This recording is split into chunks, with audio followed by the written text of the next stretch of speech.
Hey, Olivia. So, an email? That's your response to this high-end production I'm putting on for you? Whatever. You suck, and everyone knows it. Casey, the girl who's always saying nice things about Dr. Crinling and defending Millie when she's being a bitch, yeah, she said you're the worst person she ever met. It's true. And I got a letter from your mom saying she's going through the process of disowning you. Also true. And in case that's not clear enough, I'm pretty sure the Bible this morning was opened up to a page that said Olivia is a monster. It was in like the book of Pharaohs or something. So you should probably send me a video reply, or I'm going to have to stop defending you whenever anyone talks about what a horrible person you are. Oh, so one of your very few good traits I can mention is the fact that those tapes that I found in the library are really interesting.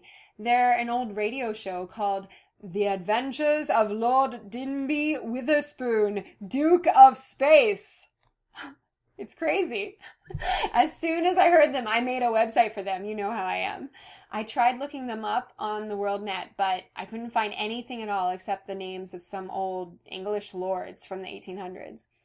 The one downside is that the sound quality is bad. But I had an idea. I'm going to get some of the people we know from theater to put me in touch with actors who sound like the people from the show, and I'm going to use that voice restoration program that Millie was showing us, the one that puts two people's voices together. I think I can make the tapes actually listenable that way.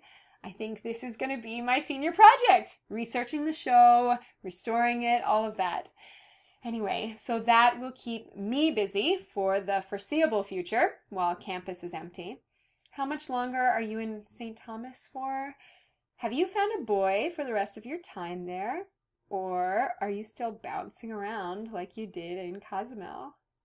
Anyway, remember, video. Okay? Bye.